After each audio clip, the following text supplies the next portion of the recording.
আমরা family card দিতে চাইছি। সবাই বলছে এটা তো বাজিমাত প্রোগ্রাম। হ্যাঁ, বাজিমাত প্রোগ্রাম, ঠিক আছে, আপনি রাজনৈতিক দৃষ্টিকোণ থেকে সেটাকে বাজিমাত ধরতে পারেন। বাট আপনি একটা জিনিস চিন্তা করে দেখুন, আমরা একটা রিসার্চ করে পেয়েছি। এই যে মাহাদি আমিন বসেছে, মাহাদি আমিন আর আমি এই ফ্যামিলি কার্ড নিয়ে 2012 সাল থেকে, 12 না 12 সাল, 11 সাল থেকে কাজ করছি কিন্তু এই ফ্যামিলি কার্ড। আমরা রিসার্চ করেছি এটার উপরে। রিসার্চ করে দেখা গিয়েছে যে আপনি যদি ফ্যামিলি কার্ডে আমরা যেই টাকাটা দিচ্ছি, এটা যদি আপনি একজন পুরুষ মানুষের হাতে দেন, ও কিন্তু যেই মাসে ও টাকাটা পাবে 1 সপ্তাহের মধ্যে টাকাটা খরচ হয়ে যাবে। ওই যে বিকালবেলা আড্ডায় বসবে মোড়ের দোকানে, চা বিস্কুট খাবে, এই চা দাও ওকে 5টা, এই ওকে কেক দাও, এটা নাই, 2,500 টাকা নেই। বাট রিসার্চ যেটা বলে, আপনি যদি এটা কোনো একজন মহিলা গৃহিণীর হাতে দেন, সে কিন্তু খুব হিসাব করে খরচ করবে। প্রথমেই সে তার ফ্যামিলির জন্য যেটা ইম্পর্টেন্ট জিনিস, ওষুধ, ছেলেমেয়ের বই খাতা হোক বা শিক্ষার ব্যবস্থা হোক বা একটু বেটার ফুড হোক, এই জিনিসগুলো সে চিন্তা করবে। তারপরে যখন আস্তে আস্তে যে কোনো মানুষের, আপনি নিজেকে দিয়ে চিন্তা করে দেখেন, আপনি যখন প্রথম বেতন পেয়েছেন আপনার মনে হচ্ছে এটা কিনবো, সেটা কিনবো, ওটা কিনবো। বাট এক সময় কিন্তু আপনার ডিমান্ডটা কমে আসে, কিন্তু তখন তখন কিন্তু আস্তে আস্তে আপনি সেভিং করেন। ঠিক একইভাবে এখানেও কিন্তু মহিলা কিন্তু এক পর্যায়ে কিন্তু সেভিং করবে, যতই খরচ হোক ওখানে সেভিং করবে। এবং সেভিংটা সে কি করবে? ডেফিনেটলি আপনি ফ্যামিলি কার্ডের মাধ্যমে যাদেরকে আপনি সহযোগিতা করছেন, বেনিফিটটা দিচ্ছেন, এরা নিশ্চয়ই সিঙ্গাপুর দুবাইতে টাকা পাচার করবে না।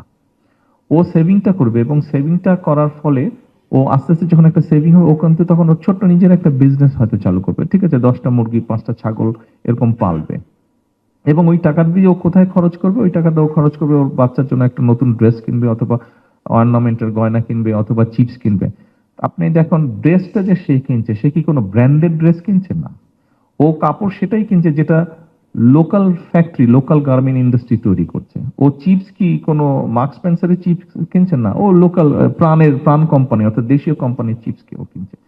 ও অর্নামেন্টাল যেটা কিনবে, ও কি কোনো ব্র্যান্ডেড অর্নামেন্টাল কিনবে? তা না, ও দেশীয় ছোট ছোট জুয়েলারি ফ্যাক্টরি যারা আছে, অর্নামেন্ট বানায়, যারা আর্টিফিশিয়াল অর্নামেন্ট বানায়, এই সেটা কিনবে সে। অর্থাৎ এই টাকাটা কিন্তু লোকাল ইন্ডাস্ট্রিতে যাচ্ছে। অর্থাৎ আপনি চিন্তা করে দেখুন, একটা গ্রামে যদি আপনি 300, একটা গ্রামে যদি 300 মহিলাকে আপনি 2,500 টাকা মাসে দেন, তাহলে 300 ইন্টু 2,500 কত হচ্ছে? 7,50,000 টাকা।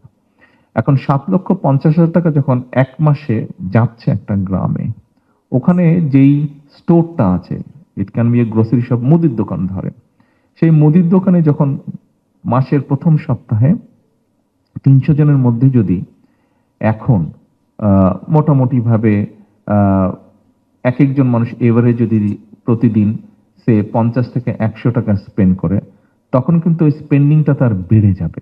অর্থাৎ ওই মুদির দোকানের সেলটা কিন্তু বাড়বে, তার বেশি পরিমাণ চিপসের প্যাকেট যাবে, তার বেশি পরিমাণ অন্য অন্য দ্রব্য বিক্রি হবে।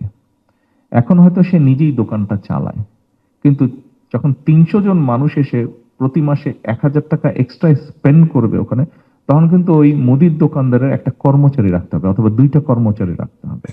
তার মানে কি দাঁড়াচ্ছে? ও কিন্তু দুজনের কর্মসংস্থান হলো। এইভাবে আমাদেরকে জিনিসটা চিন্তা করতে